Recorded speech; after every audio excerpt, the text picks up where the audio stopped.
편의에 따른 거짓말 보편화될 수 있을까? 오늘 당신의 하루를 지탱한 정직함은 안녕하신가요? 문득 당신의 깊은 내면을 향해 나직한 안부를 묻고 싶군요. 우리는 참으로 소란스럽고 분주한 세상을 살아가고 있습니다. 그 복잡한 관계의 그물망 속에서 우리는 아주 찰나의 순간에 정직이라는 가치를 슬며시 뒤로 밀어두곤 하지요. 누군가와의 약속을 지키지 못했을 때 둘러대는 매끄러운 변명, 거절의 어색함을 모면하기 위해 내뱉는 선의의 거짓말, 혹은 나 하나쯤이야 라는 가벼운 마음으로 어겨버린 소소한 원칙들 말입니다. 그 순간에는 참으로 달콤하고 편리했던 그 작은 부정직함이 시간이 흐른 뒤 홀로 남겨진 고요한 밤의 묘한 피로감으로 다가온 적은 없으셨나요? 남들은 도저히 알 수 없는 나만의 작은 비밀이 가슴 한구석을 묵직하게 짓누르는 그 기분 말입니다. 우리는 이것을 단순한 도덕적 죄책감이라 생각하기 쉽지만 사실 그것은 우리 영혼이 마땅히 누려야 할 진정한 안식을 근원적으로 방해하는 불협화음입니다. 마음의 평화는 타인의 박수가 아니라 내 안의 목소리와 나의 행동이 투명하게 일치할 때 비로소 찾아오는 선물이니까요. 사소한 거짓말은 결국 나를 보편적인 신뢰의 세계로부터 스스로 소외시키고 맙니다. 이제 이 무거운 마음의 짐을 잠시 내려놓아 보세요. 200년 전 퀘니스 베르크의 규칙적인 보폭으로 걸으며 영혼의 질서를 고민했던 한 철학자를 만나보려 합니다. 바로 임마누엘 칸트입니다. 칸트라는 이름을 들으면 우리는 흔히 딱딱하고 고리타분한 교과서 속 인물을 떠올리곤 합니다. 하지만 그의 삶을 가만히 들여다보면 그가 보여준 흐트러짐 없는 일상은 그 자체로 숭고한 경외감을 자아냅니다. 그의 일과는 시계추보다도 더 정확했다고 합니다. 매일 새벽 5시에 일어나 연구에 몰두하고 강의를 하며 오후에는 늘 같은 경로로 산책을 나섰습니다. 동네 사람들이 칸트가 산책하는 모습을 보고 시계를 맞췄다는 일화는 이미 친숙하지요. 이러한 칸트의 단조로운 일상은 단순히 타고난 성격의 결과가 아니었습니다. 그의 정직함에는 깊은 뿌리가 있었지요. 어린 시절 엄격하고도 정결한 교육을 받으며 영혼의 정직이라는 지울 수 없는 문장을 새겨 넣었습니다. 대학에서 만난 스승은 그에게 정교한 형이상학을 가르치는 한편 뉴턴의 물리학이 가진 명징한 법칙의 세계를 열어주었습니다. 이러한 지적 토대는 훗날 인류 철학사의 물줄기를 바꾼 거대한 비판 철학의 걸음이 되었지요. 칸트에게 일상의 규칙은 자신을 억압하는 굴레가 아니라 오히려 무질서하고 불확실한 세상 속에서 인간의 존엄을 지켜주는 든든한 성벽이었습니다. 그가 평생을 바쳐 지키고자 했던 것은 단순한 습관이 아니라 우리 마음속에 북극성처럼 빛나는 어떤 원칙이었습니다. 그는 무질서한 현대인의 삶에 이렇게 묻고 있는지도 모릅니다. 당신을 지탱하는 흔들리지 않는 원칙은 무엇입니까? 그가 세운 원칙 중 가장 핵심이 되는 것이 바로 그 유명한 정언명령입니다. 당신이 지금 하려는 그 행동을 전 세계 모든 사람이 똑같이 원칙으로 삼는다고 해도 과연 이 세상이 제대로 돌아갈 수 있을지 먼저 물어보라는 것이지요. 누군가에게 돈을 빌리면서 갚지 못할 것을 뻔히 알면서도 꼭 갚겠다고 거짓 약속을 한다고 가정해 봅시다. 당장은 곤란한 상황을 모면하니 참 편리하겠지요. 하지만 나의 편의를 위해서는 거짓 약속을 해도 좋다는 원칙이 보편화된다면 어떻게 될까요? 세상의 그 누구도 상대방의 약속을 믿지 않게 될 것입니다. 결국 약속이라는 개념 자체가 논리적으로 성립할 수 없게 되지요. 내가 하는 사소한 거짓말이 모두의 원칙이 되었을 때 우리가 발을 딛고 서 있는 신뢰라는 거대한 집안은 순식간에 모래성처럼 허물어집니다. 나 하나쯤이야 하는 생각 속에는 아주 위험한 균열이 숨어 있습니다. 나의 편의를 위해 보편적 타당성을 저버리는 순간 우리는 스스로를 예외적인 존재로 설정하게 됩니다. 이것은 스스로를 인류라는 보편적 공동체로부터 소외시키는 행위입니다.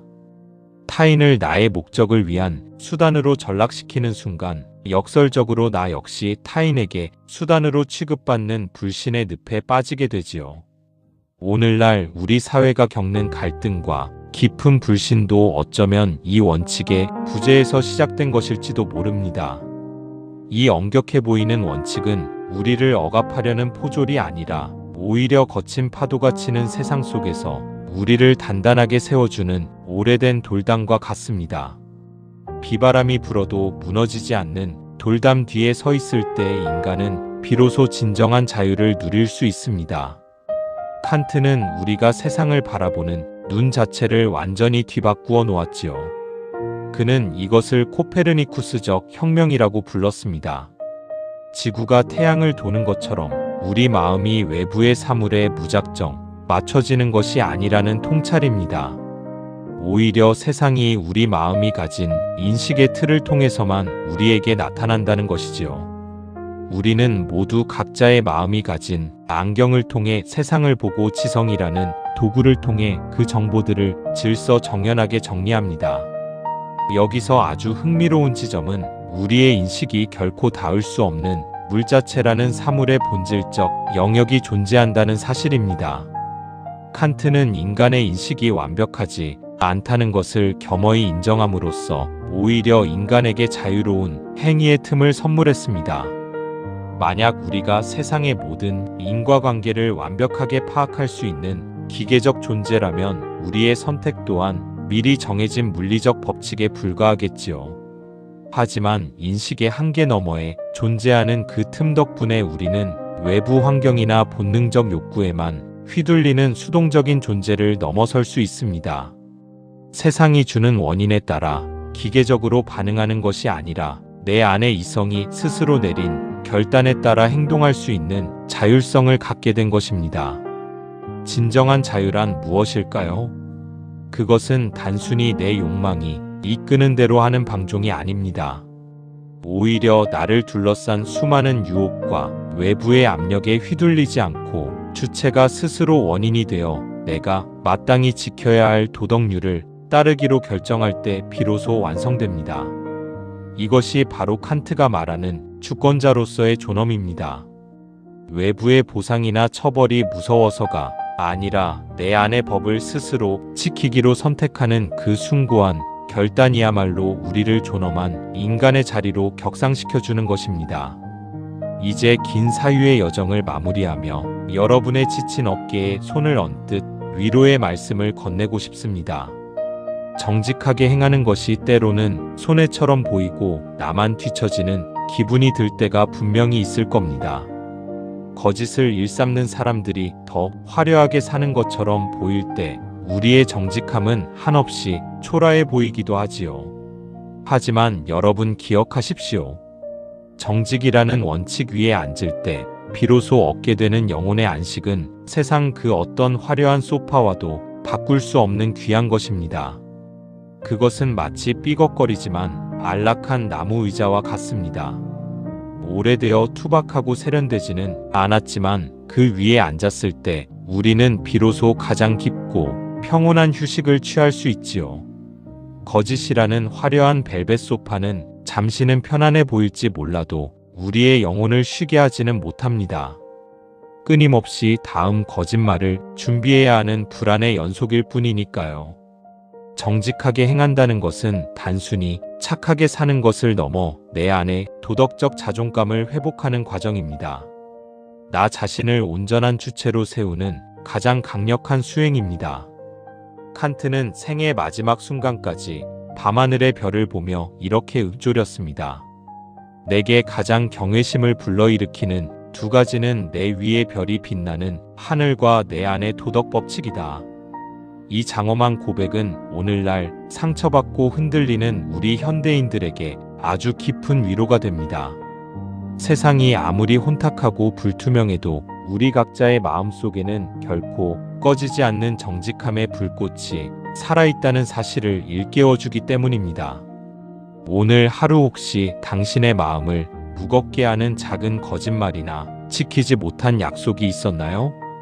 이제 그 마음의 짐을 칸트의 지혜라는 맑은 물로 씻어내 보시길 바랍니다. 당장의 작은 이익보다 더 소중한 것은 깊은 밤 홀로 거울 앞에 섰을 때 나 자신에게 떳떳할 수 있는 그 당당한 미소입니다. 정직한 삶을 결심하고 실천하는 그 찰나의 순간 당신의 영혼은 비로소 자유로운 안식을 얻게 될 것입니다. 고요한 밤 창밖의 별을 보며 스스로에게 정직한 인사를 건넬 수 있는 그런 평온한 삶이 당신의 곁에 늘 머물기를 진심을 담아 응원합니다. 오늘도 당신을 응원합니다.